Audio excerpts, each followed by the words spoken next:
Reiniciando aí a live, pessoal. Agora tá tudo beleza. Paulo.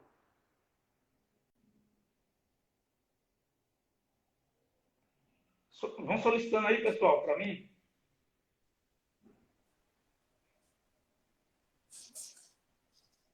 Ah, E pastor, certo. rapaz, agora deu certo, né? Paz, boa Amém. noite. Deixa eu só. Solicita aí, Tiago. Solicita aí, Paulo, por favor.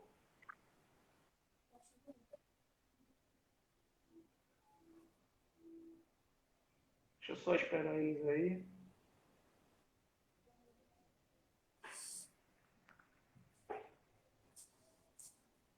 Eu A fiquei gente mandando a solicitação, mas você está conseguindo me ouvir bem aí, Gustavo? tá um pouco baixo, pastor. Tiago tá dizendo aqui que já solicitou e eu não. Cara, não sei o que tá acontecendo. Não estou conseguindo colocar. Não aparece para mim aqui a solicitação dele. Apareceu a sua, mas não apareceu a dele.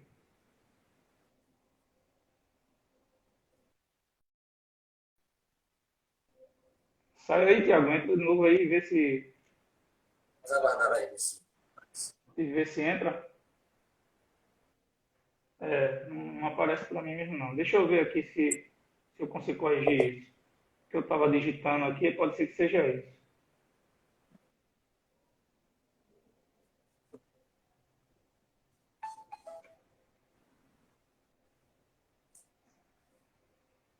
Acho que bem, você já, Ah, já beleza, peguei. beleza. Consegui aqui agora. Paulo. Pronto. Agora deu certo. Deixa eu todo mundo Agora entrar para chegou. começar a mexer de novo aqui. Ô, pastor Davi, tudo bom? Mas, meu querido, tudo bem? Paz, tudo bom? Só esperar o Tiago entrar agora. Pronto, pastor. A gente estava falando aqui sobre a nossa tradição, né? Essa tradição teológica wesleyana, que apesar de ter um tempo bem extenso aí, as igrejas são igrejas históricas, mas não é tão conhecida como deveria ser aqui no Brasil, né? Apesar de ser conhecida fora, não é tão conhecida aqui no Brasil. Então, o objetivo dessa live era para a gente divulgar um pouco mais aí mesmo sobre a nossa teologia aí para o pessoal. E aí, agora deu certo. Agora deu certo. Agora o Wi-Fi tem que ser bom, hein? É, o objetivo é É, deixar salva. Então, a gente criou essa página de teologia wesleyana, a gente criou, eu criei porque eu era seminarista na época do... Seminarista não, eu era estudante universitário da Universidade Metodista, Brasil, que não era um eita. seminário, né?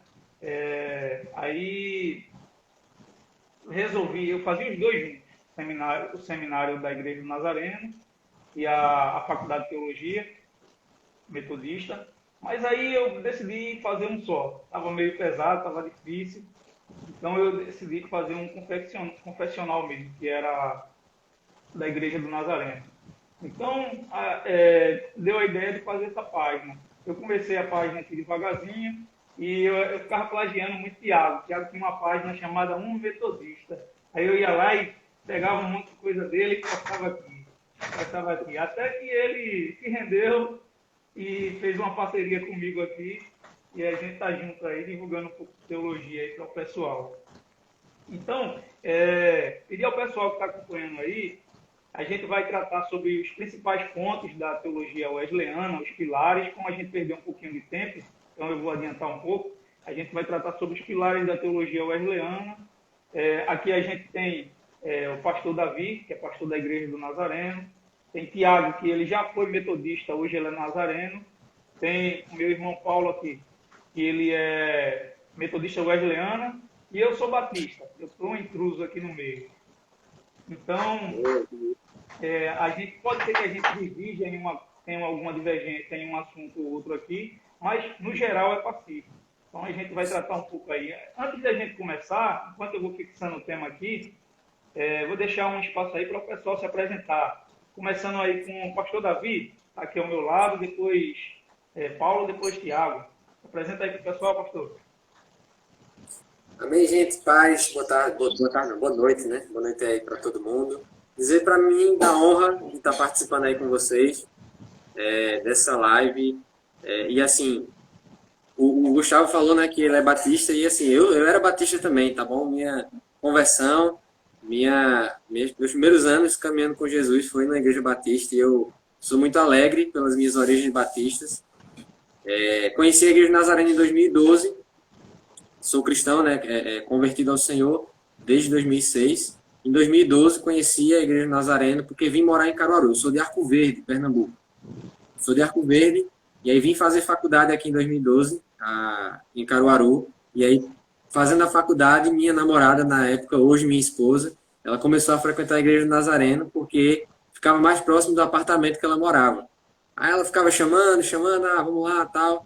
E aí, comecei a frequentar lá com ela, a gente conheceu, e à medida que fomos conhecendo também a igreja local, fomos conhecendo a doutrina da igreja, a doutrina de santidade, especificamente. Eu tinha uma crise quando eu li Romanos 7, quando eu era batista. Com todo respeito aos nossos irmãos batistas, mas eu li Romanos 7 e algumas coisas não encaixavam na minha cabeça. Não é possível que a vida cristã seja só isso aqui. E aí, quando eu conheci a Igreja Nazareno, conheci a doutrina de santidade, a doutrina wesleyana, de forma geral, me encantei, ao mesmo tempo que me encantei também pela igreja local. Eu acho que não adianta a gente ter uma identificação, a gente ter um gosto pela doutrina da igreja se a gente também não é abraçado pela igreja local. Eu fui abraçado pela Igreja Nazarena em Caruaru, da qual hoje eu sou pastor. Assumi o pastorado da igreja agora em janeiro, dia 14 de janeiro, perdão. E estamos aí, servindo ao Senhor e aprendendo mais dessa doutrina que, apesar de ser tão histórica, como foi dito aqui, ainda precisa ser melhor conhecida. Eu acredito que iniciativas como essa, do Gustavo e do Tiago, realmente elas vêm somar, porque e isso é um elogio que todos nós deveríamos, como arminianos, fazer aos irmãos calvinistas. Eles têm uma ocupação da rede social, o uso das redes sociais e da comunicação nesse meio, que faz com que a sua teologia seja muito mais bem conhecida. Então, eu acho que a gente deve realmente seguir o exemplo deles e ocupar esse espaço aí com a nossa teologia, porque, como dizia o pastor Aguiar Valvassoura, a respeito, né, da doutrina armínio-wesleyana, a nossa marca, ela é forte. Então, vale a pena iniciativas como essa. Mas, basicamente, é isso. Bem. Paulo. Então, prazer a todos, boa noite aos irmãos que estão assistindo. Meu nome é Paulo, eu conheci aí, né, fiquei amigo dos camaradas aí da página aí. Eu conheci essa página, achei muito interessante o trabalho que eles fazem aí na internet, divulgando a teologia wesleyana, que, como o Gustavo já tinha falado, né, ela não é muito conhecida no Brasil. Tem algumas obras que são publicadas por editoras, né? Tem a editora Angular, tem a editora Edith, da Faculdade de Teologia da Igreja Metodista do Brasil, aliás, tem a NASA Livros, se eu não me engano, a Sal Cultural, tem um monte de editora bacana aí. Mas ainda assim o material não é muito propagado, não é muito conhecido no Brasil, as pessoas não conhecem muito. Então, iniciativas como essa, de fazer uma página dessa com esse engajamento, é muito legal. Haja vista que, como a gente já tinha conversado antes, tem pessoas que são de outras denominações e passam a gostar, após conhecer a teologia wesleyana, passam a gostar dela. Então, eu achei muito legal essa iniciativa também e agradeço o convite aí por me chamar e tal. Eu não tenho conhecimento de vocês, claro, eu estou iniciando aí, sou leigo, né? Leigo no sentido wesleyano da palavra, né? Tem os clérigos e os leigos, eu sou leigo lá na igreja. Então, eu sou um membro na Igreja Metodista Wesleyana, em Duque de Caxias, no bairro de Jardim Primavera, e aqui no estado do Rio de Janeiro, né? Eu falo como se todos fossem do Rio de Janeiro. E essa igreja, ela interpreta o metodismo, o wesleyanismo, à luz do pentecostalismo, né? Acho que é a igreja do Nazareno também, não é? Se eu não me engano. Então, ela é fruto de umas controvérsias teológicas, né, com a teologia da Igreja Metodista do Brasil. E lá para 1967, né, foi fundada a Igreja Metodista Wesleyana, em Nova Friburgo. com essa vertente, né, interpretando o wesleyanismo à luz do pentecostalismo. Eu conheci essa igreja que eu estou, ali em Jardim Primavera, e eu estava decidido a frequentar uma igreja, a ingressar na igreja, não conhecia nada, não sabia nada.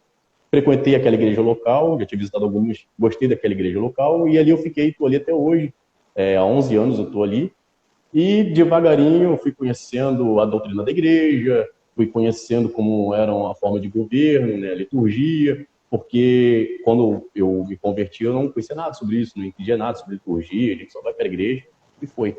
Conheci a doutrina, gostei da doutrina, também os pastores da Metodista Wesleyana são muito piedosos mesmo, seguem a linha do wesleyanismo também, aliado ao pentecostalismo, mas eu comecei, em certo momento, a gostar mais ainda da teologia wesleyana. Fui pesquisando nas fontes, estou nessa caminhada, estou em processo de aprendizado da teologia wesleyana, e eu gostei bastante das nuances, das diferenças até mesmo com a própria denominação Igreja Metodista Wesleyana, diferenças com a Metodista do Brasil, talvez com a Nazarena. Então, a teologia wesleyana é muito rica. E eu agradeço a Deus por estar ali naquela igreja local, que o meu pastor, ele é uma das referências ali em teologia wesleyana, o pastor de Baixo. E é isso aí, cara, eu tenho só a agradecer. Inclusive, só um parênteses antes de eu terminar, eu faço faculdade de teologia na Unigran Rio, e também tem um professor lá da grade, que é o Jansen Raco, ele tem um canal no YouTube também, ele é doutor em teologia, também é professor de história, e ele conhece muito da história, das tradições, além de ser uma grande referência também na teologia wesleyana. Então, é isso aí. Massa. Eu sou o Thiago, eu sou carioca, né? Também, Paulo aí meu conterrâneo, carioca, mas eu moro em Natal. Fui criado em Recife e hoje eu moro em Natal. Eu faço parte atualmente da Igreja do Nazareno. Eu fui da Igreja Metodista do Brasil por 3 anos, que foi onde eu tive esse primeiro contato com a teologia wesleyana. E assim, o que me levou a procurar justamente essa questão foi a questão da perfeição cristã, que ninguém sabia me explicar. E eu, quer saber? Eu vou pesquisar esse negócio aí. Esse negócio de perfeição não dá certo não, essa heresia aí, tudo mais. E aí eu comecei a pesquisar, comecei a olhar dentro dos documentos da própria Igreja Metodista, depois comecei a procurar coisa do próprio Wesley, e aí eu comecei a ver que tinha uma tradição muito rica dentro do metodismo ali, e eu tinha sido muito acolhido na igreja local, então eu pensei, cara, eu vou fazer uma página para trazer à tona essa tradição metodista que os próprios metodistas desconhecem. E aí eu comecei a página que eu tinha, um metodista, e aí eu trazia coisas tanto específicas da Igreja Metodista do Brasil, como também do wesleyanismo em geral. E aí no ano passado, por causa de algumas divergências de pensamento, eu acabei mudando para a Igreja do Nazareno. Né? Eu já estava fazendo o seminário do Nazareno. E aí eu estou lá. Eu sou membro desde dezembro. Né? Comecei a frequentar em setembro, mas sou membro desde dezembro. Então estamos aí nessa caminhada. E eu também tenho origem batista, né? Meu pai é pastor batista, nasci e criado na igreja batista, mas eu apostatei da fé. Os batistas se arrepiam de ouvir isso, né? Mas eu apostatei da fé batista e agora eu sou wesleyano de carteirinha. Show de bola, massa. Então é isso, pessoal. O pessoal aqui boa parte já me conhece. Meu nome é Gustavo. Eu moro no Cabo de Santo Agostinho, que é uma região metropolitana de Recife, em Pernambuco. Estou pertinho aqui do Pastor Davi. Aí a gente está aqui muito próximo. Então, sou membro da Igreja Batista, sou seminarista no Seminário Teológico da Igreja do Nazareno, mas eu sou membro da Igreja Batista. Opero lá na Igreja Batista lá com os irmãos lá e é uma experiência muito boa. A nossa igreja não tem essa tensão, a igreja é muito livre, o pastor dá essa liberdade a gente, então é uma igreja muito livre, não tem muito essa tensão teológica por eu ser um wesleyano. Inclusive o próprio pastor me deu carta de recomendação para fazer o seminário. Então é isso aí. Então, vamos falar aí, pessoal, da nossa teologia, vamos falar aí sobre teologia. Como é que vai funcionar aqui? Para o pessoal que está entrando aí, a gente se organizou o seguinte: a gente vai tratar de alguns temas que a gente julgou serem essenciais na teologia wesleyana. Pode ser que tenham muitos outros, mas esses são aqueles que a gente separou. Cada tema a gente vai abordar. Quando a gente abordar um tema, cada um dos participantes aqui da live vai poder falar um pouco sobre esse tema. E aí o outro, quando for falar, já vai pegar já o assunto um pouco já falado, vai ter a oportunidade de acrescentar alguma coisa a mais, ou, de repente, se discordar daquele assunto ali, ele pode trazer uma posição diferente. Então vai ser basicamente assim, pessoal. Por que eu falei discordar? Porque nem tudo é tão claro na teologia de John Wesley, né? Nem tudo é tão claro. Então, tem algumas coisas, por isso que tem os metodistas wesleyanos, tem os nazarenos, já tem o pessoal mais tradicional. Então, tem algumas coisas aí que pode ser que não fique tão perfeito aí. Mas, basicamente é isso. Então, o primeiro assunto que a gente vai começar... Deixa eu falar uma coisa, Gustavo. É justamente sobre o assunto. Eu acho que a gente poderia começar, que está naquela lista dos assuntos que foi mandada, mas eu acho que a gente podia começar pela Imago Dei, que eu acho que é um assunto que dá a base para os outros irem para frente. Pronto, show de bola. Então, pessoal, a gente vai falar agora sobre a Imago Dei. Quem não sabe o que é isso, Tiago vai explicar agora. Vai começar com o Tiago, depois o Tiago Paulo, depois o pastor Davi, e eu termino aí se sobrar alguma coisa para mim. Fica à vontade aí, Tiago. Então, pronto. Imago Dei é a imagem de Deus, né? A expressão significa imagem de Deus. E aí se baseia justamente naquele texto de Gênesis, acho que é Gênesis 1:26, agora eu não vou lembrar certinho, que fala que Deus criou o homem à sua imagem e à sua semelhança. E aí, a questão da imagem de Deus no homem é basicamente a base da doutrina wesleyana, porque tudo meio que gira em torno disso, né? Que Deus criou o homem como bom, Deus criou o homem, depois de Deus criar toda a terra, Deus criou o homem e disse que era muito bom. Então a humanidade foi criada boa, foi criada à imagem e semelhança de Deus. E dentro da teologia wesleyana, principalmente baseada em Efésios 4, a gente entende que essa imagem de Deus é justiça e santidade. E aí, depois com a queda, a imagem de Deus foi corrompida, né? Existem aspectos que foram perdidos, existem aspectos que foram corrompidos. Às vezes muito se fala por aí que a imagem de Deus no homem foi perdida, mas não é totalmente assim, pelo menos não na teologia wesleyana. E na verdade nem na teologia reformada chega a ser totalmente assim, né? Vamos ser justos. É mais, como diria na disciplina, às vezes é mais o calvinismo popular que fala que a imagem de Deus foi perdida, mas não o calvinismo certo, né? O calvinismo de Calvino. E aí, o grande centro da teologia wesleyana, né, o grande centro da obra de Cristo e da obra de Deus na salvação, é justamente essa restauração da imagem de Deus no homem. E aí, isso pauta todas as outras coisas. Tudo é baseado nessa restauração da imagem de Deus.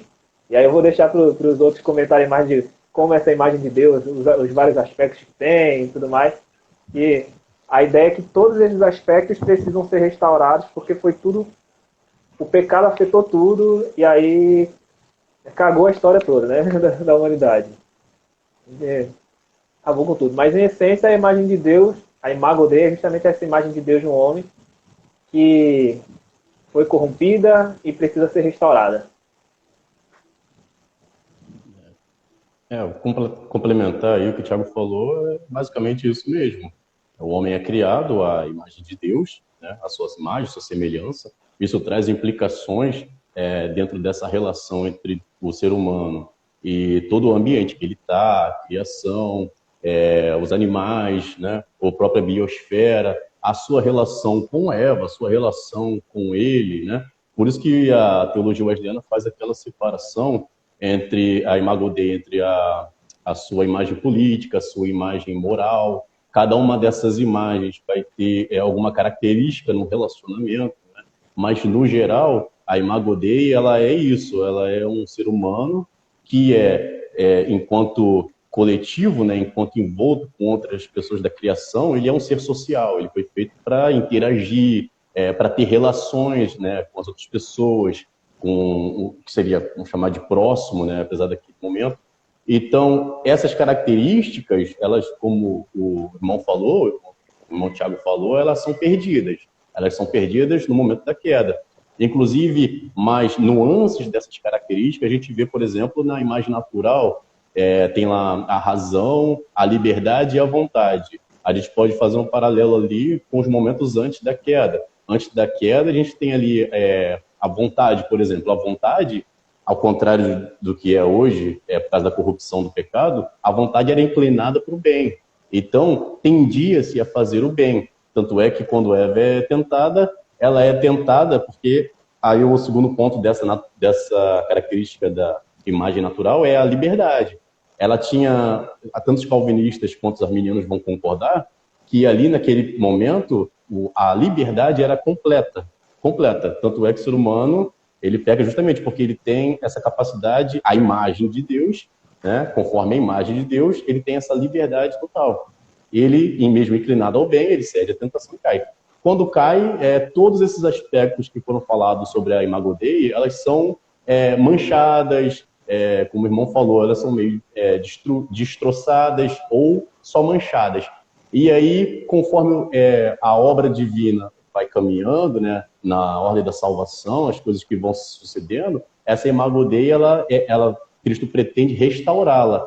E ele restaura, por exemplo, aspectos da vontade que antes era tendido, né, tendia-se ao bem, que com a queda passa-se a tender ao mal, né, e aqui os arminianos, até a teologia armínea e wesleyana, concordam com os calvinistas, né, eles se unem nisso de que o homem, quando cai, ele tem a sua vontade completamente inclinada para o pecado. Nesse aspecto do homem não regenerado, Wesley era completamente pessimista.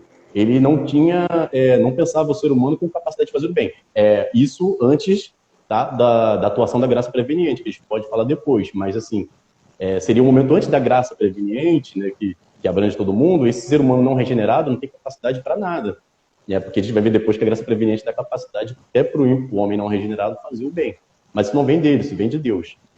E aí, com essa restauração da sua capacidade de escolher, a sua liberdade, que ela é restaurada com a graça preveniente, que antes, agora na queda, né, ele só escolheria o mal, só escolheria a corrupção, só escolheria a maldade. Essa graça preveniente que a gente vai falar depois, ela atua ali já para poder resgatar esse arbítrio, essa liberdade, que passava a ser escrava do pecado.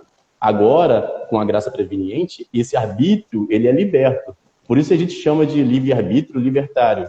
Por quê? Porque o arbítrio, a gente não é que a gente crê no livre-arbítrio, né? O correto seria arbítrio liberto, arbítrio libertário. O arbítrio que é escravo do pecado, com a graça preveniente, ele passa a ser agora, ter a capacidade de responder positivamente ou negativamente a graça divina, a obra de Cristo. Então, essa parte que eu queria colaborar. Bem, ótimo. Ótimo. Eu agora que aprendi um pouquinho, que ouvi vocês poderem falar, eu acho que essa diferenciação, se eu posso trazer alguma contribuição, do que diz respeito à Imago Dei, diz respeito a essa perda da imagem, porque eu acredito que, no geral, todos concordam mais ou menos ali em termos o que significa a imagem de Deus, né? O que significa dizer que nós somos criados à imagem e semelhança, quais são os atributos que Deus ali comunicou ao ser humano quando o fez, e quais não são comunicados. Acho que é importante também a gente estar, inclusive, trabalhando um pouquinho sobre os atributos de Deus na nossa igreja. Mas o negócio pega mesmo quando a gente vai falar sobre o que aconteceu na perda dessa imagem. E é muito, muito bom ver aqui irmãos que têm esse domínio do que realmente significa a depravação para os arminianos, porque nos meus primeiros contatos com teologia arminiana, eu pensava, e eu acho que é uma coisa que todo mundo se deparou aqui, que o arminianismo, de forma geral, pensava a depravação de forma parcial. Porque você fica tentando unir essa ideia da vontade liberta, que comumente você vai ver os nossos irmãos, principalmente aqueles que ainda não têm um conhecimento mais aprofundado, falando sobre livre-arbítrio. E, como o irmão falou aí, acho que é uma coisa que todos concordam, não é um termo preciso, né, essa ideia de livre-arbítrio. Mas é muito importante fazer essa diferenciação, porque, infelizmente, muitas pessoas elas conhecem os postulados, a doutrina arminiana, a partir da leitura calvinista. E dentro da leitura calvinista, os arminianos, se for ler John Piper, se for ler qualquer calvinista moderno, eles tratam a teologia arminiana, e isso, creio eu, que não é por má intenção ou nada do tipo, é mais por uma incompreensão do sistema de pensamento. Se trata a ideia de depravação arminiana, a ideia de depravação wesleyana. Eu acho que Wesley foi mais enfático ainda do que Armínio, um pouco que eu tenho conhecimento a respeito da depravação. Talvez isso se deva pelo fato de que a mãe de Wesley, a Susana, ela do ponto de vista do pensamento cristão, ela estava muito ali colada com o puritanismo. Inclusive, a família dela, se não me falha a memória, esteve muito envolvida com o movimento puritano no século anterior ao século da vida de Wesley. Então, eu acho que talvez essa veiazinha puritana do Wesley fez ele realmente bater nessa tecla de uma depravação total. Não total ao ponto de corromper por completo a imagem e semelhanças de Deus no homem, mas total no sentido de que todas as áreas do que é o ser humano, e sabemos que o ser humano é muito complexo, todas as áreas elas são corrompidas. E aí a gente tem alguns textos da palavra de Deus que vão asseverar isso, que vão confirmar esse raciocínio. A gente tem o texto do profeta, por exemplo, que nós somos como impuro, as nossas obras são como trapo de imundície. Então, a melhor obra de alguém que ainda não foi regenerado pela graça é um trapo, uma roupa velha, e mais do que um trapo, está sujo, não pode fazer nada, é inútil para qualquer coisa que seja. E isso não só em relação às obras humanas, mas à vontade do ser humano. A vontade, as intenções, os propósitos que estão no coração humano, todos eles estão corrompidos ao ponto de que não há nada que não esteja viciado aí pela depravação e pelo pecado, como a gente chama, né, pecado original. Então, eu acho que essa diferenciação é muito importante, porque muitas vezes, para valorizar essa questão da liberdade humana, da responsabilidade humana também, alguns acabam se equivocando e reduzindo o peso dessa depravação. E muitas vezes, eu vou agora colocar culturalmente, muitas vezes culturalmente, o arminianismo acaba sendo mais um semi-pelagianismo. A cultura das nossas igrejas. E isso é muito importante. Eu sei que todos aqui vivem a realidade da igreja, mas é muito importante que a gente deixe claro para os nossos irmãos, quem tem essa responsabilidade de ensinar, quem tem essa responsabilidade de diferenciar as coisas e ajudar o povo de Deus a caminhar biblicamente, deixar isso muito claro. Porque é muito perigoso qualquer pensamento que deixe entender que a pessoa sem Cristo ela tem alguma condição ali, algum tipo de liberdade que vai ajudar ela. Eu acho que culturalmente, infelizmente, acontece em muitas igrejas. Se você for conversar com boa parte dos irmãos de nossa igreja, nossas igrejas arminianas, talvez alguém vai acabar deixando entender que acredita dessa forma. E eu acho que a sociedade, talvez a gente vai falar isso em outro ponto, a sociedade que Wesley viveu, o mundo que Wesley viveu, a Inglaterra que o Wesley viveu foi fundamental também para ele perceber ali o contexto de uma degradação moral terrível, aliado a uma religiosidade assim, bem nominal. A galera tá lá na igreja, estão participando lá, mas esse mesmo povo está afundado na bebida, está destruído ali nas suas famílias. Então, a sociedade que o Wesley viveu também foi muito importante para que ele pudesse se estabelecer essa ideia da imagem perdida, né, em todas as áreas, ao ponto de que o homem sozinho não pode chegar a Deus. Ok. Então é isso aí, pessoal. Muito bom. Todo mundo trouxe um conceito bem claro. Só explicando aí para o pessoal que está acompanhando, que vai olhar depois. A gente faz sempre essa associação. Às vezes você vai ver a gente fazendo associação de arminianismo, Wesley e tal, porque o Wesley ele era um arminiano. Ele era um arminiano. Ele foi um dos, principalmente na parte final da sua vida, ele centrou muito nesse tema do arminianismo e tal, das posições arminianas. Embora a teologia dele caminhe por outro lado, tem uma ênfase maior em outras coisas, mas ele era um arminiano. E sobre isso aí que todo mundo falou, a respeito da Imago Dei, né? A Imago Dei, Imago Dei vem de imagem de Deus, e tem muita gente que, na verdade, não sabe ainda dizer o que é Imago Dei, né? Então, eu fiz um post até aqui na página, falando sobre a imagem de Deus, e muita gente me falou depois que não sabia o que significava a imagem de Deus. Só via aquilo na Bíblia, mas achava que a imagem de Deus era como se Deus tivesse um corpo igual ao da gente, tivesse o formato físico que a gente tem.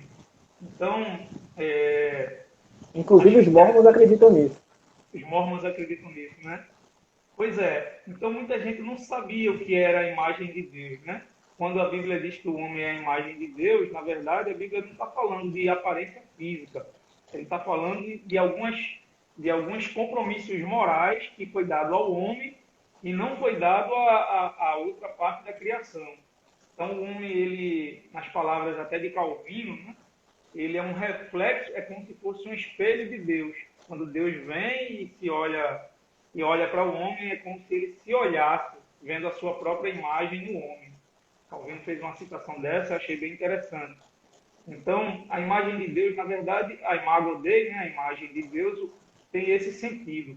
E o Wesley, ele fez o que Paulo falou aí, indo pelo que Paulo falou, o Wesley ele fez uma divisão da imagem de Deus. Ele entendeu, como o pastor disse, que o homem é totalmente depravado. Que o homem, ele quando pecou, ele perdeu a imagem de Deus. Se você for observar isso no texto em Gênesis, vai dizer que o homem foi feito à imagem de Deus, mas mesmo depois do homem pecar, quando Noé sai da arca, Deus proíbe Noé e os homens de matarem, de cometerem homicídio, e ele diz, porque o homem foi feito à imagem de Deus. Então, se entende ali que a imagem de Deus ela ainda permaneceu, de alguma forma ela ainda permaneceu no homem. Só que quando você chega no Novo Testamento, Romanos 3:10 por diante, você vai ver Paulo detonar com a humanidade, dizer que o homem não tem ninguém que busque a Deus, ninguém que pratique o bem, todos se extraviaram. Então Paulo faz uma declaração da humanidade como depravada. Dali surge a depravação total, né? Outro texto que a gente vai ver em Gênesis, quando Deus fala sobre o homem, ele fala que o coração do homem é continuamente inclinado para o mal. Então a gente fica naquele dilema. O homem perdeu ou não perdeu a imagem de Deus? Porque parece que depois do pecado em Gênesis, ele continuou com a imagem de Deus. Aí vem Paulo no Novo Testamento e fala que o homem está totalmente depravado, não há ninguém que busca Deus, tal, os homens estão mortos em delitos e pecados. Aí o Wesley, ele pega esse dilema, ele junta esse dilema e ele resolve, falando que o homem perdeu e não perdeu. Ele perdeu, conforme o pastor Davi falou, porque ele se tornou totalmente depravado, mas ele não perdeu em um outro sentido. E aí o Wesley faz uma divisão da imagem de Deus. Ele divide a Imago Dei, a imagem de Deus, em 3 partes, como Paulo falou. Ele divide a imagem de Deus em natural, moral e política. Então, a parte que foi perdida para o Wesley foi a parte moral, foi a parte onde refletimos o nosso relacionamento moral com Deus. Santidade, justiça, amor, essa parte foi perdida, ela foi corrompida de uma forma que o homem não consegue mais se relacionar com Deus. Ele não pode mais buscar a Deus, como o pastor Davi falou. Se a gente assumir que o homem pode buscar a Deus por si mesmo, a gente vai incorrer em um erro que foi condenado como heresia pela igreja, que é o pelagianismo, que diz que o homem pode buscar a Deus por si próprio. Então, essa parte moral o homem perdeu, ele não tem mais como se relacionar com Deus. Não é mais possível ter esse relacionamento. Mas algumas outras partes da imagem de Deus, ela permaneceu, que foi a imagem política e a imagem natural. A imagem natural, ela fala do relacionamento natural que o homem pode ter com o seu semelhante, a capacidade dele de se relacionar horizontalmente com as pessoas, amar, escolher a vontade, a imagem evolutiva dele, né? Ele pode escolher, ele pode raciocinar, tudo isso está relacionado à imagem natural. E aí, a imagem política seria, até uma obra do Vinícius Couto, ele vai muito nessa linha, que a imagem política tem mais relação com a nossa forma de se relacionar com o cosmos, com a natureza, com a sociedade. É uma forma política de se relacionar. E, através disso, a gente vai até entrar nesse tema, vai até entrar nisso como um dos nossos pilares, mas dessa forma, quando a gente entende o homem também com essa imagem política, relacional com a criação, isso nos leva a alguns conceitos, alguns compromissos com a natureza, até com o meio ambiente, com a natureza, uma forma de se relacionar melhor com a natureza. Então, a imagem natural e a imagem política, elas não foram perdidas, mas elas foram afetadas pelo pecado, de forma que a gente não se relaciona como deveria com o nosso próximo, a gente não pensa bem como deveria, a gente não toma as melhores decisões na vida e também a gente não se relaciona bem com a natureza. A prova disso é que a gente explora constantemente a natureza. A gente até consegue fazer uma coisa boa aqui e outra ali, mas, no geral, a gente explora e agride a natureza o tempo todo. Então, fazendo uma síntese aí rápida do que o pessoal falou, é basicamente isso. Para o Wesley, a imagem de Deus ela é dividida em três. Ela é a imagem moral, relacionamento entre Deus e os homens, e essa foi perdida por nós. A imagem natural, relacionamento do homem com o outro homem, no sentido de relações e escolhas, e a imagem política, que tem mais um sentido com o cosmos, com a natureza. Então, é basicamente isso. Alguém tem alguma coisa aí para acrescentar ou para me corrigir aí? Se tiver, pode falar aí. Tiago aí, que eu estou vendo que o Tiago está querendo falar, está quase soltando ali. Não, eu ia falar só do texto lá aqui, que eu não tinha citado, mas é Efésios 4, 23, fala da imagem de Deus sendo justiça e santidade, né? É justamente esse aspecto da imagem moral. Eu só quero acrescentar que tem um texto de Tiago que vai asseverar, vai repetir essa ideia da imagem de Deus permanecendo após a queda do homem. Está lá em Tiago, capítulo 3, versículo 9, a respeito da língua. Tiago diz o seguinte: com ela, com a língua, bendizemos o Senhor e Pai, também com ela amaldiçoamos as pessoas criadas à semelhança de Deus. Então, a gente está repetindo aí no Novo Testamento essa doutrina aí da Imago Dei, ainda existente mesmo no homem caído. Pronto. Então é isso, pessoal. Isso daí é o pensamento wesleyano e o pensamento nosso, a teologia wesleyana, a respeito da imagem de Deus. O homem é totalmente depravado, ele é. Mas não foi perdida totalmente a imagem de Deus. Foi perdido a capacidade dele se relacionar com Deus. Mas ainda permanece algumas outras coisas. E para a gente fazer um elo aqui de ligação entre um dos primeiros pilares que o Tiago chamou aí a atenção da gente para a Imago Dei, eu já quero puxar o nosso segundo tema, que eu acho que tem relação com ela. Eu acho que tem relação com tudo na teologia wesleyana, né? Para mim é a graça preveniente. A graça preveniente, ela se relaciona, ela está envolvida em toda a teologia wesleyana. Então, para a gente fazer o caminho inverso agora, vou começar com o pastor Davi e termina comigo de novo. Pastor Davi, Paulo e depois Tiago. Graça preveniente, segundo pilar da gente. Amém, amém. Há um texto lá de Tito, capítulo 2, que diz, um versículo, que diz que a graça de Deus se manifestou salvadora a todos os homens. E em outro momento a Escritura vai dizer também que não reconheces que é a graça de Deus ou a bondade de Deus que te conduz ao arrependimento. Eu vou começar definindo esse entendimento de graça preveniente. Eu não sei se foi um vídeo já que o Gustavo fez essa diferenciação de como a graça preveniente, que é uma graça prévia, é uma graça que vem antes, no sentido mais simples da palavra. Para o arminiano clássico, essa graça ela está muito restrita ali a um ambiente de pregação. Então, todas as vezes que a palavra está sendo pregada ali e tem pessoas ouvindo, pessoas que ainda não nasceram de novo, nesse momento da pregação, é como se essa graça fosse liberada. Mas aí essa perspectiva ela muda um pouquinho para Wesley, e isso fica muito claro. Eu acho que é uma recomendação aí para os irmãos que estão assistindo a live, as irmãs. É um sermão do Wesley, chama Graça Livre. Ele foi quase que uma resposta ao pensamento ali de Whitefield, que era colega de Oxford, lá de Wesley, colega de movimento metodista lá dele. E é quase que uma resposta, né, ao pensamento, porque eles tiveram divergências seríssimas, porque Whitefield era calvinista, né? E aí o Wesley vai pregar esse sermão. Eu acho que é o melhor sermão do Wesley, talvez. Oi. O senhor indicando esse sermão aí pro pessoal, os irmãos reformados que lê o sermão, vai deixar de seguir a página. Leia com a mente aberta. Pode continuar, pastor. Desculpa a intromissão. Só uma brincadeira. Mas é verdade. E até eu mesmo, eu conhecendo ainda a doutrina, li, e aí foi impactante mesmo. Não vou negar, não, que é realmente muito forte. E obviamente que precisa se entender o contexto ali do que o Wesley estava pregando, da situação que envolve o sermão. Mas Wesley, a frase que resume é uma frase do próprio sermão, onde Wesley vai dizer: a graça é livre em todos e para todos.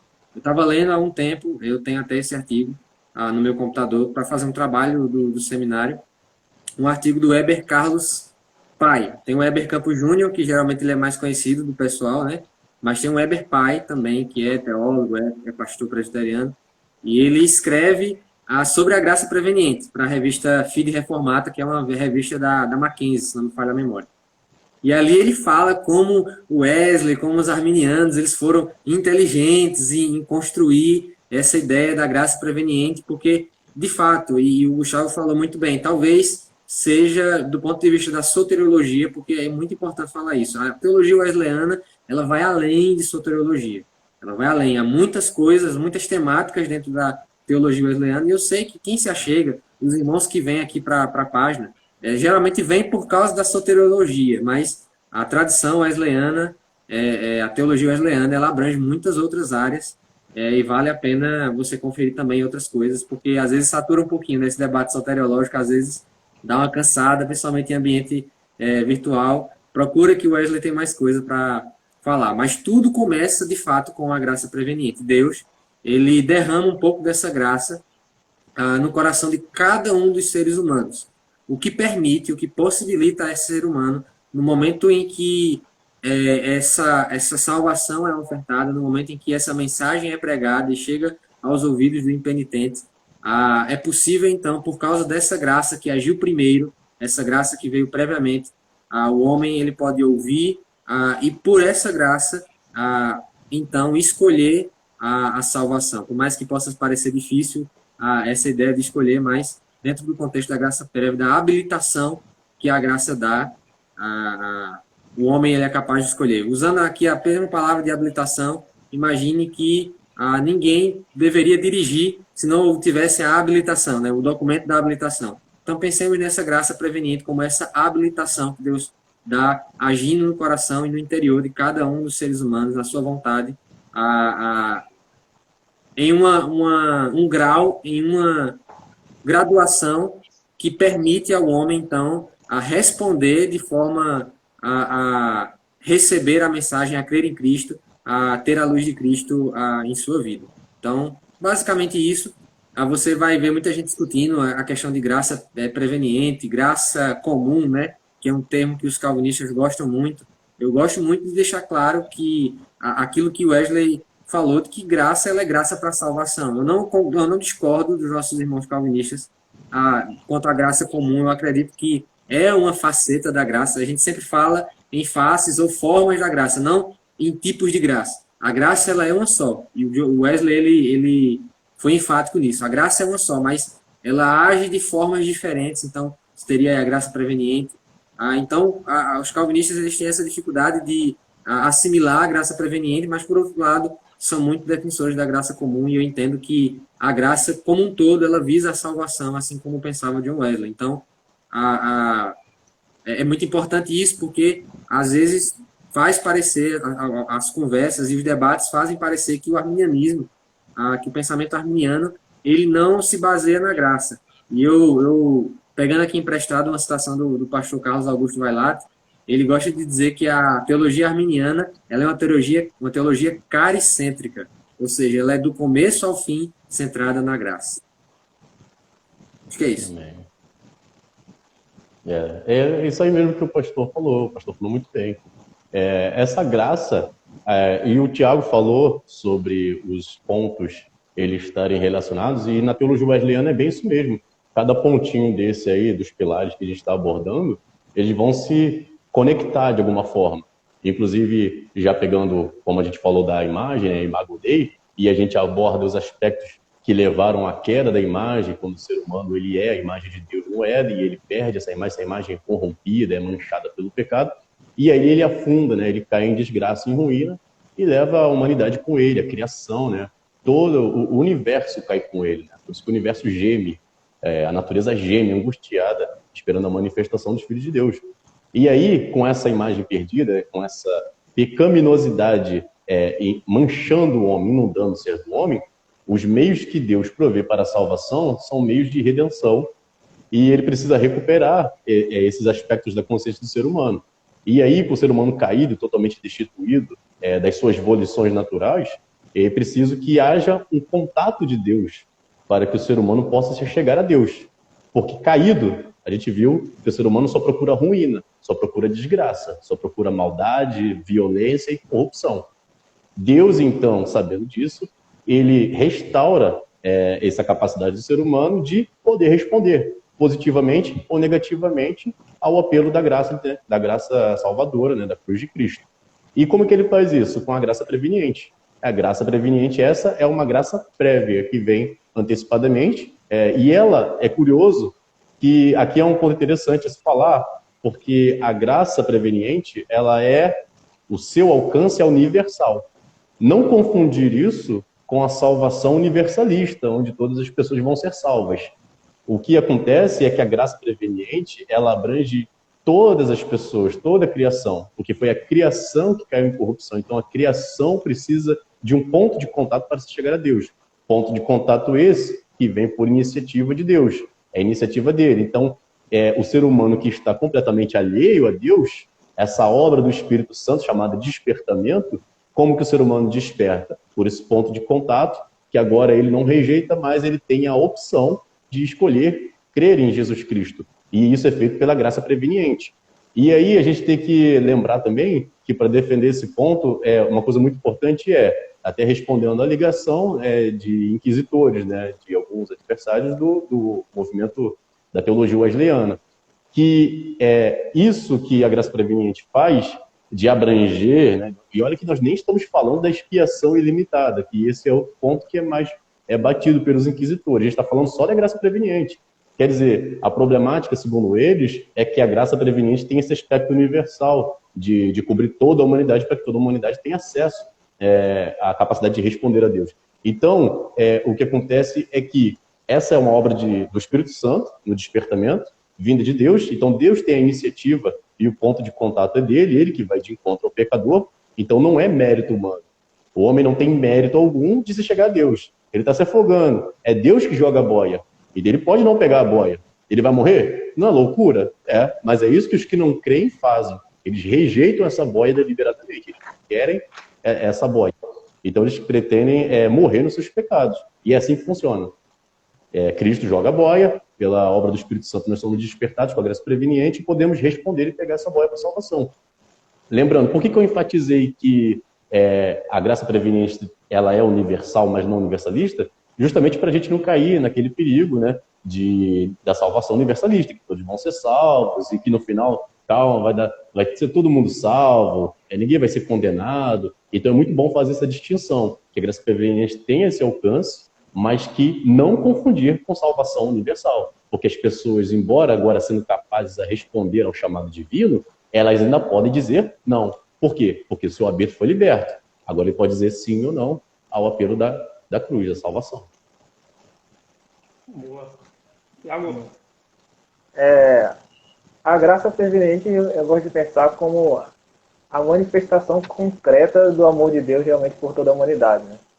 De ver a humanidade caída e a iniciativa de Deus em amor, pelo amor ao mundo e ao cosmos como um todo, né, já que a graça preveniente faz parte desse propósito redentivo da humanidade, por meio da humanidade, fazer a redenção de toda a criação, de toda a terra, de toda a cultura. E aí ela se baseia principalmente naqueles textos, né, aquele texto clássico, às vezes o pessoal gosta de usar para contrariar, né, o arminianismo, né, de João 6,44. Ninguém pode vir a mim se o Pai que me enviou não o trouxer. Em outras versões diz se o Pai que o enviou não o atrair. E aí o Wesley traz o entendimento, né, baseado principalmente ali também em João 12:32, de Jesus falando: e eu, quando for levantado, atrairei todos a mim. Então, Cristo, ao ser levantado na cruz, ele atrai todas as pessoas, ele atrai com sua graça preveniente. E alguns podem até reclamar, então, porque tem depravação total, mas tem a graça preveniente e você anula tudo. Mas faz toda a diferença no pensamento da salvação ser pela graça, né? Não é que a gente simplesmente é moralmente bom, a gente tem escolhas morais corretas e a gente pode escolher Deus ou não assim do nada. Não, a gente está caído, a gente não pode fazer nada, e justamente por causa dessa graça preveniente que Deus quis oferecer a todos, o homem não pode dizer que tem mérito nenhum na salvação. Então, a graça preveniente é justamente esse primeiro estágio do amor de Deus, cumprindo o seu plano redentivo e trazendo a oportunidade para todos se arrependerem, para todos serem salvos. E a partir desse ponto, né, essa graça operante, ela tem justamente tem essa questão do que o pessoal fala, justamente que o pastor Davi falou, da graça comum, de que é Deus agindo, mas não de forma salvífica, mas a graça de Deus ela é tudo menos comum, né? Ela já é extraordinária pela sua própria natureza, de ser algo que realmente transcende a compreensão humana, transcende a limitação, a compreensão humana de amor mesmo. Porque Deus não tinha obrigação nenhuma de se entregar, Deus não tinha obrigação nenhuma de mandar Cristo, mas Deus já tomou essa iniciativa, e a partir dessa iniciativa de Deus, a gente tem a liberdade para poder voltar a ter um relacionamento com Ele, que é justamente esse propósito inicial, né? Voltando um pouquinho, falando sobre a imagem de Deus, principalmente nesse aspecto da imagem política, Deus comunicou o ser humano para que o ser humano fosse um comunicador do propósito divino justamente na criação. Por isso que ele fala domínio homem sobre as esferas, sobre toda a criação ali, e o homem tem justamente esse papel até de nomear os animais e tudo mais. E aí, quando o homem cai, a criação cai junto, e aí dentro desse propósito de Deus redimir a humanidade, ele envia a graça preveniente para que o homem possa ser salvo, e aí com essa salvação do homem ele possa voltar a cumprir o seu papel de redimir também a criação, e de cuidar e de dominar a criação. Então a graça preveniente é justamente esse primeiro aspecto de Deus, tomando a iniciativa de correr atrás do homem caído, de oferecer a mão, de dar aquela segunda chance para alguém que não merecia, e é justamente por causa da graça preveniente que a gente não pode considerar mérito nenhum no homem. Porque antes da gente pensar em buscar Deus, Deus já estava dando essa capacidade para a gente. Ô, Gustavo, deixa eu contribuir com uma coisa que ele falou, que o Thiago falou um negócio interessante pra caramba aí sobre, né, o alcance do pecado. Inclusive, é um ponto positivo para a graça preveniente, que justamente o que Deus estaria sendo incoerente. O pecado, então, ele é mais poderoso do que a graça. O pecado, ele tem mais poder do que a graça divina, do que a ação divina. Então, sim, como todo mundo foi encerrado no pecado, né, e o pecado abundou no mundo, a graça superabunda justamente por causa disso. Então, a graça preveniente, ela abrange todo mundo justamente por causa disso aí. Porque o mundo foi todo afundado em pecado. Então, precisa que toda a graça de Deus restaure esse mundo, capacitando ele. E um ponto também legal, fechando já, contribuindo com isso aí que ele falou, é que você vê o ser humano caído em pecado, o não regenerado, o não crente, ele é caído em pecado, né? E o seu arbítrio pende para o mal. Assim a gente também ainda pende para o mal, mas agora nós podemos escolher o bem. E aí perguntariam, então, como que pode existir bondade, né? Ações boas no mundo executadas por pessoas não regeneradas? também, não sei se os irmãos vão concordar, é mais um aspecto da graça preveniente. A graça preveniente, ela faz isso, ela também dá a capacidade do homem fazer bondade. E aí, mais uma vez, não é mérito do homem, porque é um ponto de contato de Deus. A graça preveniente é a graça divina, é a graça de Deus, mediante o Espírito Santo. Então, se o homem não crente faz bondade, é justamente por influências da graça preveniente. E aí tem aquela frase do Wesley, já para fechar, aquela frase do Wesley que ele fala que o homem peca não porque ele não tem graça, mas porque não usa a graça que tem. Boa. É isso aí.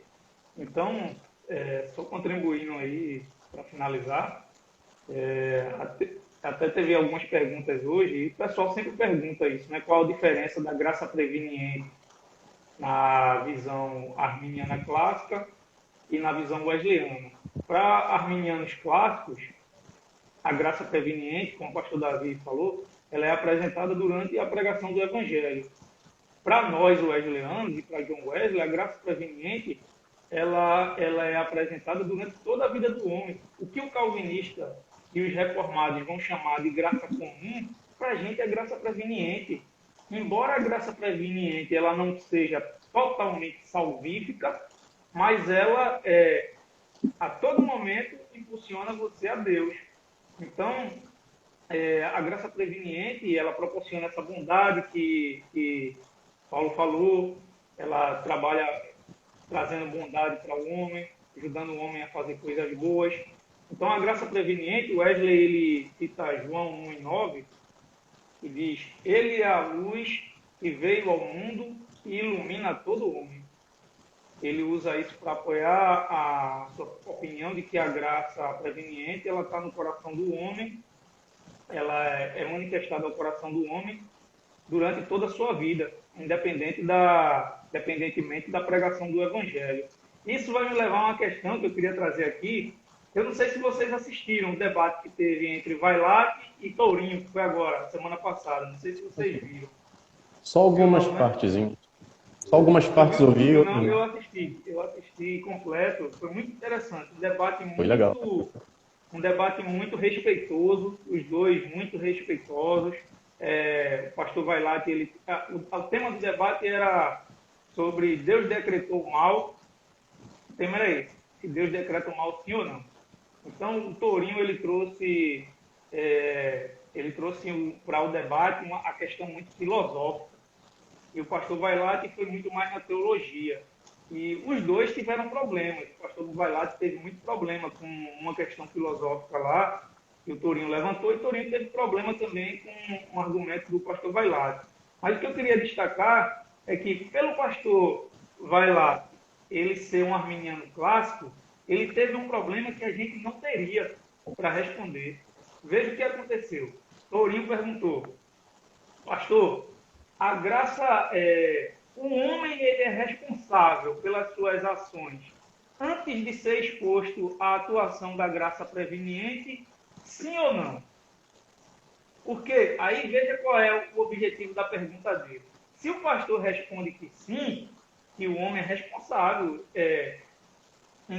mesmo antes de receber a graça, aí ele ia dizer: então, qual é a responsabilidade que Deus teria? Porque o pastor Vailate usa muito esse argumento, né? De dizer que seria... de que forma Deus vai responsabilizar o homem se ele não deu uma graça? Aí ele pergunta: o homem tem responsabilidade pelos seus pecados antes da graça preveniente que apresentar? Se o pastor Vailate dissesse: tem, aí ele ia se contradizer quando ele fosse dizer que Deus seria injusto de não ter dado essa graça, por exemplo, que o homem não teria como se justificar a Deus. Então ele ficou em uma saia justa lá e não conseguiu. E ele não respondeu. Ele enrolou e não respondeu. Isso não era um problema para a gente, porque essa pergunta para a gente não faz sentido. Quando ele dissesse o homem seria responsável, não tem um momento na vida do homem que ele não tenha sido exposto à graça preveniente. Ele é exposto à graça preveniente durante toda a sua vida. Porque conforme o Wesley acredita e os wesleyanos acreditam, a graça preveniente ela não depende unicamente da apresentação do Evangelho. ela pode ser vista em qualquer momento. Inclusive, a live que a gente fez com o Kaique aqui, falando sobre os povos não alcançados, ele utiliza o argumento da graça preveniente. Tem um texto que o Wesley... Povos não alcançados não, que ele falou. Povos não evangelizados, que alcançados eles já foram. É verdade, é verdade. Boa, Então, boa. Eles são alvos da graça preveniente. A graça preveniente já vai até essas pessoas. Então, essa perspectiva da graça preveniente para a gente, wesleyano, ela é muito importante, é um dos grandes pilares realmente. Então, seria como Wesley disse, não há nenhum homem desprovido da graça, a menos que ele tenha extinguido o Espírito, a ação do Espírito na vida dele. Mas, se não, a graça o alcançou. Mais alguém quer acrescentar alguma coisa aí? Não, eu acho que só um texto bíblico que eu acho que é bem importante nesse sentido é o texto de Romanos, capítulo 1. Paulo ele faz um raciocínio bem longo ali a respeito da raça humana de forma geral, e ele chega à conclusão de que os atributos de Deus eles são conhecidos através das coisas que Deus criou. E ele vai dizer, os homens, por causa disso, são indesculpáveis. Então, isso é a graça de Deus. É a graça preveniente. É interessante também, pastor Davi, que já indo para a área do arminianismo, às vezes o calvinista, o reformado, ele pega um texto que o Tiago citou, eu esqueci de comentar isso, que Jesus fala que ninguém vem ao Pai se Deus não o levar até ele, né? Não o atrair. E ele acha que isso é um problema para a gente, né? Olha aqui, só vai ao Pai só vai a Jesus se Deus o levar. Mas Acho que estava... E é justamente o que a gente está falando, né? Ninguém vai se ele não chamar. Ele está chamando. Não é isso, Paulo? É justamente isso. É uma pegadinha assim, ninguém vai ao Pai se o Pai não chamar. É isso aí mesmo. A gente concorda, mas ele está chamando.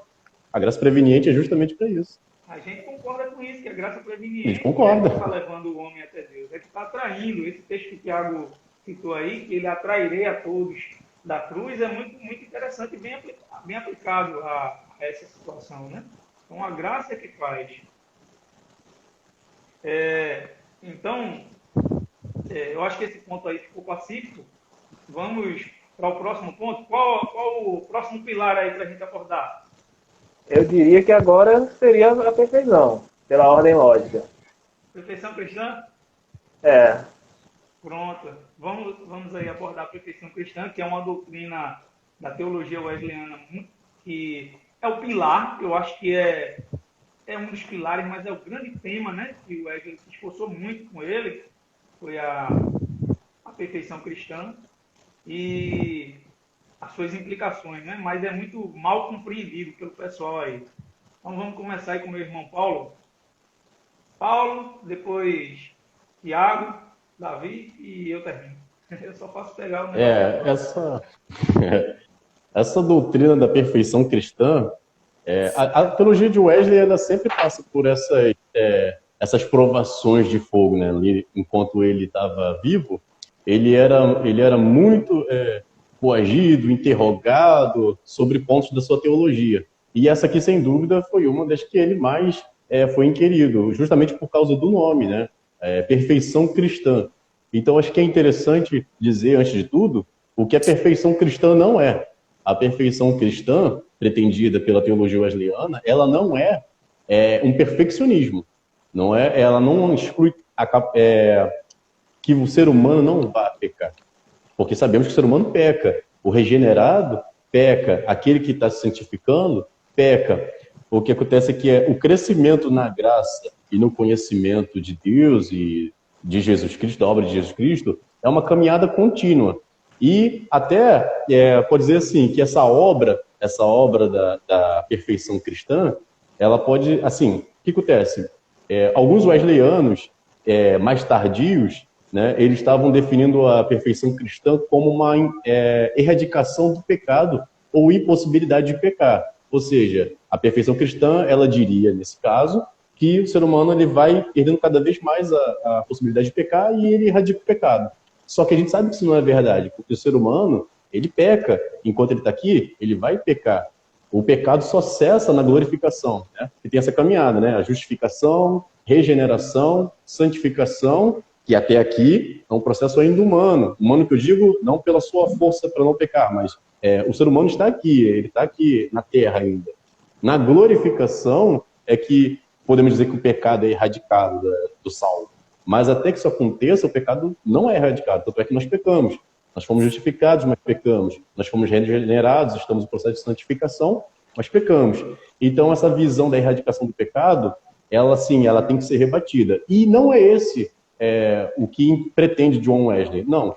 A gente vai ver que ele sofreu influência de vários meios aí, da Igreja Romana, a Igreja Católica, a Igreja Oriental, cada um contribuiu um pouquinho, as igrejas reformadas também, a teologia reformada, mas quando Wesley sintetiza o seu pensamento sobre a perfeição cristã, o que está em mente dele ali é o amor de Deus. Por isso, o que é um crente com a perfeição cristã? É um crente que, segundo ele, ama Deus acima de todas as coisas e, semelhantemente a isso, ama o seu próximo também, como a si mesmo, né? Então, por isso que eu acho interessante que a teologia wesleyana ela pode ser encarada como uma teologia do amor. Não desmerecendo nenhuma outra teologia, né? Não dizendo que a nossa teologia é melhor do que outra teologia, mas o que eu gostaria de dizer com isso dois pontos interessantes para a teologia wesleyana é que ela é uma teologia muito prática, se não, talvez, a mais prática, mas que também, semelhantemente, não diria que ela é a teologia que melhor define o amor, mas ela certamente é uma teologia do amor. A perfeição cristã, pensada no wesleyanismo, ela é isso, baseada no amor. A santificação, ela percorre esse caminho do amor. E também, assim, quando você fala de perfeição, pode haver até uma certa... um receio, né, com esse nome que é dado, perfeição. Só que já tem chamamentos na Bíblia para isso. O próprio Jesus Cristo, quando está ali no Sermão do Monte, fazendo revisitações da lei do Antigo Testamento, fazendo releituras e reinterpretações para o povo que estava ouvindo, entre várias coisas que ele fala, ele diz lá, né, que pedindo para o povo buscar a perfeição, sejam perfeitos como o Pai Celestial é perfeito. Então, é um chamamento no discurso de Jesus Cristo que ele fala, o Pai Celeste é perfeito, então sejam perfeitos também. Então, a gente encontra isso já nos evangelhos e na boca do próprio Jesus Cristo, chamando as pessoas que estavam ouvindo a serem perfeitos. Então, esse termo, por mais que ele possa parecer estranho, é preciso entender o que está sendo pretendido com perfeição. Perfeição não é o perfeccionismo, não é que o ser humano não vai mais pecar. O ser humano está em processo contínuo. Desde o momento que acontece a regeneração, a justificação e a regeneração, ali é plantado o amor de Deus no coração, né? Insuflado, né?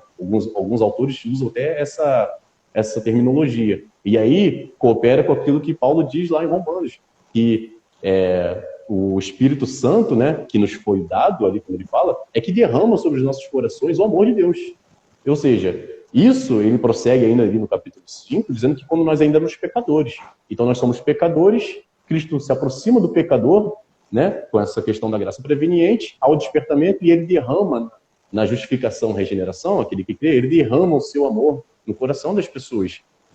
Então, assim, a gente diria que a perfeição cristã, ela não é necessariamente a erradicação do pecado, mas ela é uma expulsão do pecado. Quando o amor entra no coração do salvo, ele tende a ocupar todas as lacunas que eram ocupadas pelo pecado. Isso não significa, voltando a dizer, que a gente não vai pecar, mas que o coração passa a estar se enchendo e ficando cheio de amor. Ora, aquele que está cheio de amor, ele tende a praticar menos pecado.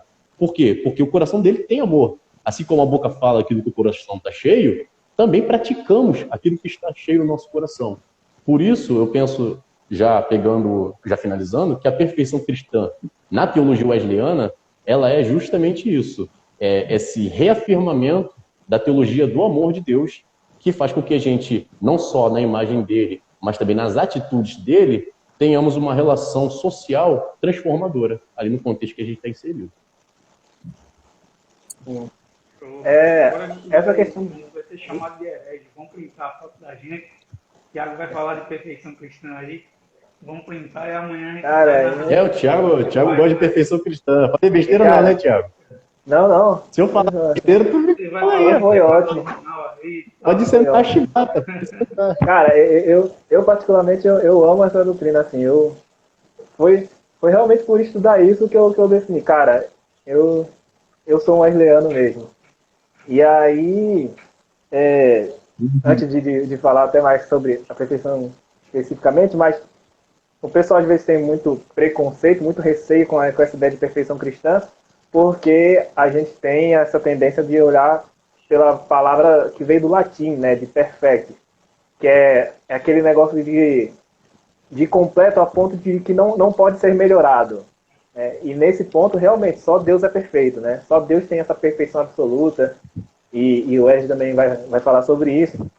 Mas a perfeição que o Wesley via, e ele, por mais que ele fosse criticado até pelo termo, o termo ele é meio controverso, mas ele era criticado pelo termo, mas ele também falava, eu uso o termo porque é um termo bíblico, né?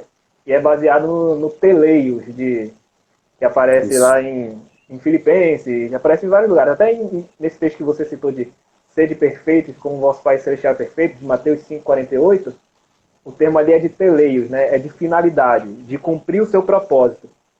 E aí, pensando nessa questão de cumprir o propósito, qual foi o propósito do homem, né? Quando ele foi criado à imagem e semelhança de Deus, o homem foi criado à imagem e semelhança de Deus. O propósito na redenção está lá em Romanos 8, 28, acho que é 29, 28. 28? Acho que é. Pois aqueles que de antemão conheceu, também os predestinou. Para quê? Para serem conforme a imagem do Filho. E a imagem do Filho é justamente aquilo que Paulo fala em Efésios 23, né? 23, 24, que é justiça e santidade. E aí você falou até uma coisa que eu gosto de falar muito, né? O que é a perfeição cristã? É o amor preenchendo e expulsando o pecado. E eu gosto muito de pensar nesse aspecto, porque a gente no nosso meio evangélico, no nosso meio cristão, a gente geralmente está muito preocupado em não pecar, em fugir do pecado. Ah, não, esse é o que mais se fala, né? Não, que o crente ele tem que lutar contra o pecado, ele tem que fugir contra o pecado e tal.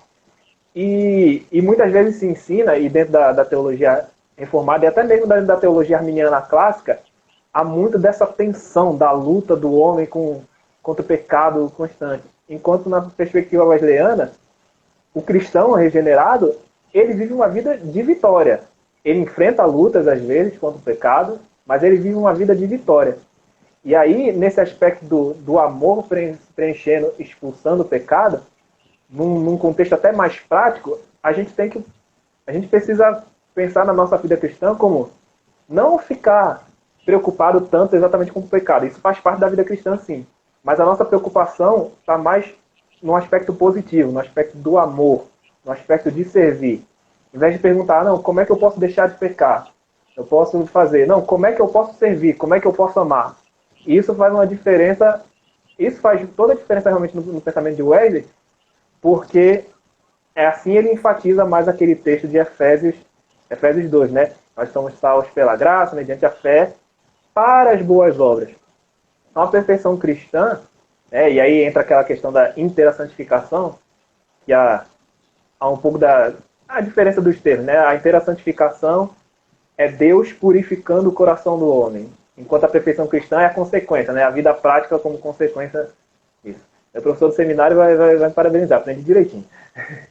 Mas é justamente essa purificação. E aí, a parte mais polêmica dessa questão da perfeição cristã é que Wesley parecia acreditar realmente que a inteira santificação purifica do pecado original. E aí essa é a afirmação mais forte, assim, mas no sentido de que, poxa, a obra de Deus, ela é completa. E aí isso não significa que o homem vai deixar de pecar, porque, vamos parar para pensar, Adão e Eva, eles não tinham pecado original, e mesmo assim eles pecaram.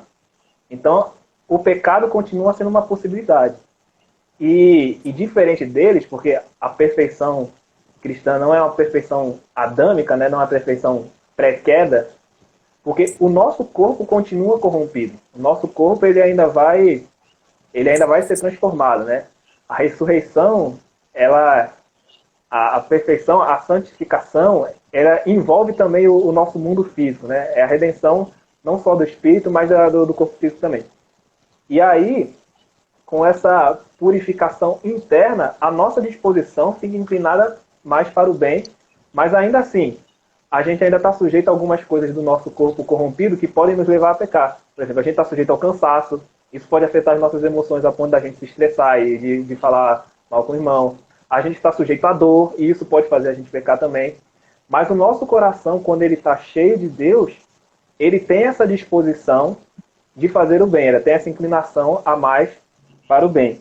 E aí tem dois textos que eu acho bem interessante com relação a isso, é que um é 2 Pedro 1, versículos 3 e 4, que diz assim: pelo poder de Deus nos foram concedidas todas as coisas que conduzem à vida e à piedade, pelo pleno conhecimento daquele que nos chamou para a sua própria glória e virtude. Por meio delas, ele nos concedeu as suas preciosas e muito grandes promessas, para que por meio delas vocês se tornem coparticipantes da natureza divina, tendo escapado da corrupção das paixões que há no mundo. Então, a perfeição cristã tem muito a ver com essa ideia da teose, né, da teologia oriental, que é da gente se tornar participante da natureza divina. E a outra um outro texto que eu gosto bastante quando eu falo disso é Gálatas 5:25. E depois que Paulo fala dos frutos do fruto do Espírito e tudo mais, né, vou ler do 24 também. E os que são de Cristo Jesus crucificaram a carne, com as suas paixões e seus desejos. Se vivemos no Espírito, andemos também no Espírito. Então, na conversão, e aí é um ponto que Wesley até talvez discordaria da Igreja de Nazareno, né, da questão de ser batismo no Espírito Santo ou não, mas é possível você ter o Espírito Santo, viver no Espírito, e não andar no Espírito.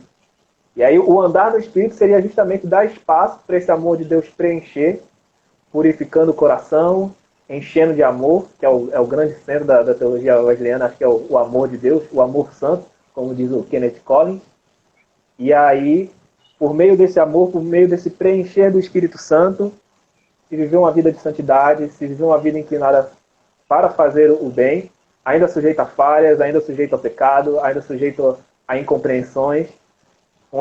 É uma perfeição que exige ainda constante crescimento. É uma perfeição que pode até ocorrer uma purificação instantânea, mas o crescimento na graça ele continua até o fim dos tempos, talvez até a eternidade. Durante a eternidade a gente continue crescendo cada vez mais em Deus. Mas a perfeição é justamente esse preencher de Deus que vai nos capacitando a manifestar integralmente o fruto do Espírito e aí sim cumprir o propósito de redenção da criação e da humanidade, corrigindo todas aquelas falhas no relacionamento que a gente falou da imagem de Deus, né? O relacionamento com o homem, o relacionamento com Deus, o relacionamento com a criação também. Show de bola. Amém. Muito bom a gente poder estar conversando sobre esse tema que, como já foi falado aqui, é tão incompreendido, seja nos seus termos, nos termos em si, como o Tiago bem ressaltou, é algo que sempre que alguém traz alguma dúvida sobre esse tema, eu procuro explicar. O Wesley, quando ele usa a expressão perfeição, ele tem essa palavra teleios em mente, né? Ele pensa nos termos que Paulo escreve, quando ele fala daqueles irmãos ali de Corinto chegando à perfeita varonilidade, à estatura de Cristo. Então, é esse sentido de completude que o Wesley está falando, de completude na maneira de amar a Deus, como foi bem ressaltado aqui pelos irmãos. Fazendo aqui, abrindo um parênteses aqui, eu acredito que é algo que talvez haja divergência dentro do movimento wesleyano de forma geral. Você vai ter pessoas que acreditam que nessa perfeição cristã como um momento específico, que os nazarenos chamam de batismo com o Espírito Santo também, essa coincidência da perfeição cristã, da inteira santificação, com o batismo do Espírito Santo, como uma segunda obra, que também tem esse debate. Há metodistas, eu acredito que eles hoje devem ser minoria, mas há metodistas que acreditam apenas em uma obra, né? E que nessa uma obra você receberá a salvação. O debate acaba entrando muito no que de fato aconteceu quando o Wesley estava lá naquela noite ouvindo sobre os comentários de Lutero lá do texto de Romanos. Será que Wesley foi batizado com o Espírito Santo ou será que Wesley se converteu?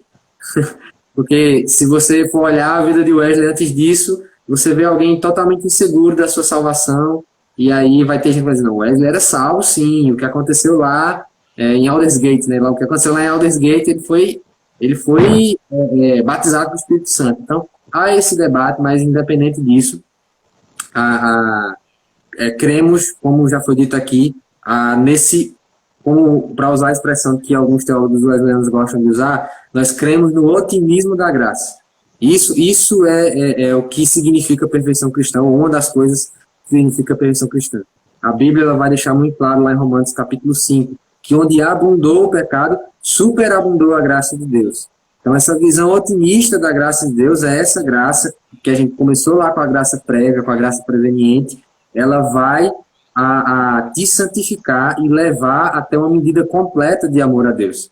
Há uma expressão que eu gosto muito, que está registrada lá na primeira carta de João, onde João vai dizer, o perfeito amor lança fora todo medo.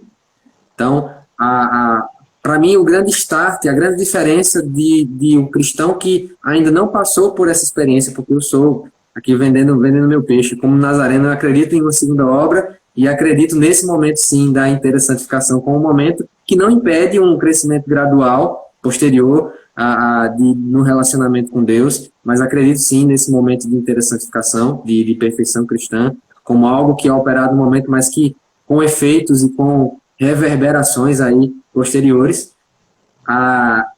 Esse perfeito amor lança fora o medo, como João fala, né? E é um exemplo que eu gosto muito de dar na igreja, quando eu converso sobre esse tema com os irmãos, é o exemplo de Balaão. Balaão é tratado na palavra de Deus como alguém que, de alguma forma, sabe-se lá como, apesar de não ser um israelita, ele era tratado de alguma forma como alguém que falava da parte de Deus. A gente vai ter ali talvez divergência, mas a palavra, ele ouve ao Senhor, de alguma forma tem contato com o Senhor. E se você vai ler ali no livro de Números toda a história de Balaão, você vai ver que Balaão ele é alguém que está o tempo todo fazendo o possível para não sair aqui da risca da desobediência. Eu não sei se vocês percebem isso. O pessoal chega para ofertar lá, olha, não, vamos lá, tem bens para você, profetiza aí contra essa nação que vem vindo, cobrindo a face da terra. E aí eles, não, nem se Balaque me oferecesse o castelo dele coberto de bens, eu poderia fazer coisa alguma que o Senhor ordenasse. Então, eu vejo essa pessoa, essa figura de Balaão, como alguém que ainda não passou por essa experiência. Aquele cristão que ainda está vivendo no limite possível. Até onde eu posso viver sem pecar? Balaão está fazendo o tempo todo isso. Até onde eu posso ir sem pecar? A perfeição cristã, a inteira santificação, ela vem para mudar essa chave. O perfeito amor, ele lança fora o medo. Agora eu não estou mais preocupado com o castigo de Deus, porque João completa o raciocínio dele dizendo isso. Porque o medo supõe castigo. Então esse relacionamento com Deus agora passa a ser um relacionamento baseado, como já foi dito aqui, no amor a Deus. Há uma expressão que é usada pelo John Piper, veja só, um não wesleyano. Ele tem um livro todo Em Busca de Deus, se não me engano o nome do livro, mas é Desiring God, o nome do título mesmo em inglês. Busca de Deus. E é todo sobre esse prazer em Deus. Então, a perfeição cristã, ao mesmo tempo que ela é essa habilitação para andar em vitória do pecado, vitória real, não uma vitória baseada lá em Romanos 7, numa leitura equivocada de Romanos 7, que eu vejo muitas pessoas tendo.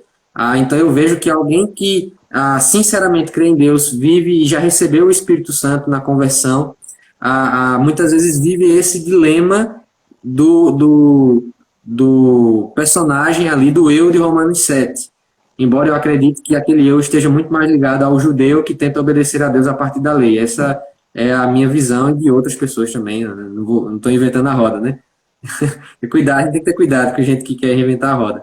Mas outras pessoas também acreditam que aquele personagem de Romanos 7 é o eu judeu ainda tentando fazer a vontade de Deus apenas baseado na lei. E ele vê realmente a morte presa a ele ali, o bem que eu quero fazer eu não consigo fazer. Mas essa visão otimista da graça, ela nos faz perceber que podemos andar em vitória, porque Romanos 7 termina e começa Romanos 8. E Romanos 8 fala sobre coisas maravilhosas, sobre andar no Espírito, sobre o testemunho do Espírito e sobre a adoção de filhos que nós temos a partir desse testemunho do Espírito. Então, é esse perfeito amor que se manifesta de fato em uma prática, esse amor que lança fora todo medo, esse amor que não está preocupado com o castigo, mas simplesmente e tão somente em ter prazer em Deus. Você vai olhar outras pessoas que são contemporâneas ali de Wesley, essa temática do prazer em Deus é sempre sendo ressaltada. Eu acredito que dessa forma que eu poderia contribuir, mas acho que a gente sempre pode ter uma visão otimista da graça. Bem, pronto, pessoal. Fala, Tiago, só mandar uma saudação aqui, que agora eu fiquei nervoso. O pastor Eli Bastos entrou aí, disse que está ouvindo a gente, eu fiquei até nervoso em falar agora. Uma das grandes autoridades aí. Ainda bem que eu já tinha acabado de falar, não sei se ele ouviu. Bora, Tiago, fala aí que eu nem quero falar mais. Não, é porque o pastor Davi citou aí 1 João, e aí até lembrei, um texto que sempre me intrigou, né, em 1 João, eu acho que é 1 João 5, 2 ou 5, 3, alguma coisa assim, que fala assim, não, quem ama cumpre os meus mandamentos, e os meus mandamentos não são pesados. E eu sempre fiquei intrigado porque o que a gente mais escuta falar na igreja é, não, porque ser cristão é difícil, é você carregar sua cruz e tudo mais. E aí eu leio 1 João falando, não, os mandamentos de Deus não são pesados. Caraca, como é que é isso? E aí depois, quando eu fui descobrir mais essa questão da teologia wesleyana e da inteira santificação e tal, principalmente vendo o contexto de 1 João, né, que é uma das cartas que o Wesley mais usa para embasar essa doutrina, começou a fazer muito mais sentido para mim, de que, tipo, poxa, quando há esse preenchimento do Espírito, realmente, o que ele falou, deixa de ser o medo do castigo, deixa de ser, o que eu falei, né, de se preocupar com o não pecar, mas é prazeroso realmente seguir os mandamentos de Deus, é prazeroso cumprir a Deus. E aí, nisso, eu acho que o Piper realmente acerta no grande lema dele, né, que Deus é mais glorificado quando eu estou mais satisfeito nele, né?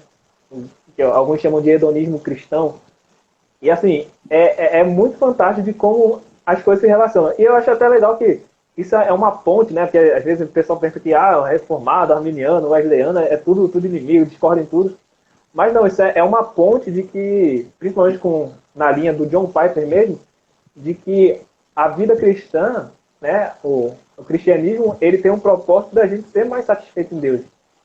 E essa questão dessa santidade, transformando o caráter, transformando o modo de ver as coisas, tem justamente essa aplicação que muda toda a prática cristã a ponto de transformar, de sair do seu âmbito interior somente, mas partir para fora, né? Sair só do pessoal e partir para o coletivo também. Isso aí. As contribuições aí de todo mundo foi muito boa. Todo mundo aí por dentro do tema da perfeição cristã, que eu acho que é um dos grandes temas da teologia wesleyana, né? E às vezes as pessoas que não conhecem têm até um preconceito sobre essa doutrina, a doutrina da perfeição cristã, até pensam, mas ser perfeito, como assim, né? Mas a gente vê que a perfeição cristã, ela é um tema bíblico. Ele está em todas as páginas das escrituras que a gente for olhar, está lá a perfeição cristã. Desde Gênesis a gente já escuta Deus, aparece Abraão lá em Gênesis 17 e diz, Abraão, anda na minha presença e ser perfeito. Aí a gente vai lá no texto de Mateus, que Paulo citou, no Sermão da Montanha, Jesus disse, sede vós perfeitos, como o vosso Pai no céu também é perfeito. E a gente tem vários outros textos bíblicos, 2 Timóteo 3,17, a fim de que o homem de Deus seja perfeito e perfeitamente habilitado para toda boa obra. Aí tem Tiago 1,4, ora, a perseverança deve ter ação completa, para que sejais perfeitos e íntegros, sem nada deficiente. Então, existem vários textos bíblicos que apoiam a doutrina da perfeição cristã. O que o Wesley faz é sistematizar mais ou menos como ela acontece, como é que que a gente observa essa doutrina da perfeição cristã na prática diária do cristão. O pastor Davi aí citou e Tiago também, né? Aquele dilema de Romanos 6, 7 e 8. E, por coincidência, eu estou estudando Romanos. Eu acho que foi ontem eu tinha estudado o capítulo 6 de Romanos. E a gente, eu já fiz uma live aqui com o reverendo Jordano, e a minha visão de Romanos, ela é uma visão representativa. Para mim, onde fala de justificação, todos os textos ali de Romanos, a intenção de Paulo é fazer uma representação entre Cristo e a gente, entre Cristo e Adão. Então, o que eu entendo sobre isso daí, mesmo em Romanos 6, Paulo está tratando sempre, até antes disso, Paulo está tratando sempre daquele tema, Adão e Cristo, Adão e Cristo. Em Romanos 5, ele vai mostrar o homem identificado em Adão e a nova humanidade formada em Cristo, né? Como se Cristo estivesse trazendo uma nova raça para aqueles que forem representados por ele, se identificarem com ele. Em Romanos 6, ele traz essa mesma temática. Romanos 6, do 1 ao 14, ele vai falar sobre um problema, aquele problema de que Paulo estava sendo acusado de que, para que a graça viesse mais, a gente deveria pecar mais. Até tem umas palavras de Lutero aí que trilha por esse caminho aí, que é meio estranha. Mas então, esse dilema, Paulo vem falando, não, vocês estão me acusando errado, eu não estou dizendo que a gente deve pecar mais para ter mais graça, não. Paulo está dizendo, a gente que morreu com Cristo pelo batismo, a gente que está sepultado com ele, como é que a gente vai viver ainda pecando? Aí o ápice disso aqui, para terminar, é Romanos 6 e 10, quando ele diz, pois, quanto a ter morrido, de uma vez para sempre morreu para o pecado. Mas quanto a viver, vive para Deus. Aí o 11. Assim também vós considerai-vos mortos para o pecado, mas vivos para Deus em Cristo Jesus. Então a gente sempre representado em Cristo, a gente vive para Deus. E o Wesley viu isso daí. Essa tensão do capítulo 7, de que Paulo fala o pecado habita em mim, essa temática, na minha interpretação de Romanos, ela também se encaixa nisso daí, numa representação. Paulo está se representando em Adão.